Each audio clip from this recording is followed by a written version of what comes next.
आप सभी को जय मसीह की। मैं आशा करता हूं कि आप सब प्रभु में आनंदित हैं। आइए मेरे साथ में आज की सुबह परमेश्वर के वचन को पढ़ सकते हैं। अय्यूब की पुस्तक उसका 12 अध्याय उसका 7 पद।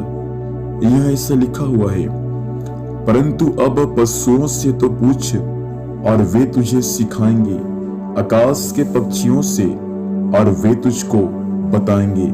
परमेश्वर पिता इस वचन के माध्यम से हम सबों को आशीर्वाद दे। फिर यहाँ पर अय्यूब की पुस्तक उसका 12 अध्याय उसका 7 पद में परमेश्वर कहता है कि पशुओं से पूछ, वे पशु तुझको सिखाएंगे। और दूसरा भाग में ऐसा लिखा हुआ है, आकाश के पक्षियों से पूछ, वे भी तुझको बताएंगे। पहला, पशु सिखाएंगे और आकाश के पक्षी बताएंगे। बाइबल में आप यदि पढ़ेंगे तब आपको मालूम चलेगा कि बाइबल में कई पशुओं का नाम दिया गया है। गधा हो या भेड़ हो या बकरी हो, और भी अनेक पशुओं का नाम बाइबल में दिया गया है। जब आप उनके बारे में अध्ययन करेंगे तो परमेश्वर उनके द्वारा आपको सिखाएगा। जैसे कि आप नीति वचन को पढ़ते हैं तो परमेश्वर कहता है कि हे आलसी, चींटियों के पास में जा और उनसे सीख बोलता है, क्योंकि चींटी लोग धूप काल में अपने लिए क्या करते हैं, भोजन को इकट्ठा करते हैं।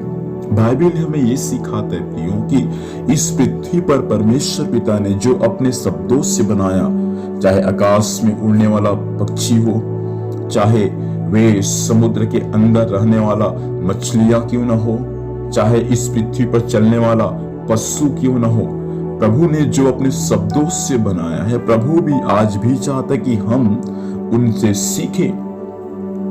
यही बातें यहाँ अय्यूब कहता है कि आकाश में उड़ने वाले पक्षी तुझको सब बातें बता देंगे। इस पृथ्वी पर इस जमीन में चलने वाले 4 पैर का जानवर भी तुझे सब बातें सिखाएंगे, उनसे पूछ। अब आपको मालूम है कि एक बार ऐसा हुआ कि बिलाम अपने गधे में बैठकर जब जा रहा था, तब उस सामने का स्वर्गदूत खड़ा था नंगी तलवार लेकर। बिलाम को दिखाई नहीं दे रहा था, लेकिन उस गधे को दिखाई दे रहा था। गधा जैसे दीवार की ओर जैसे चिपका, बिलाम का पैर दीवार में जैसे दीवार में लगा, बिलाम अपने गधे को मारना शुरू किया। उसके बाद गधा क्या किया, उसका मुंह खुल गया और गधा उस समय बिलाम को सिखाना शुरू कर दिया। बाइबल का वचन हमें आज भी ये सिखाता है प्रियो कि परमेश्वर पशुओं के माध्यम से भी हमें बहुत सारी बातें समझाता और सिखाता है।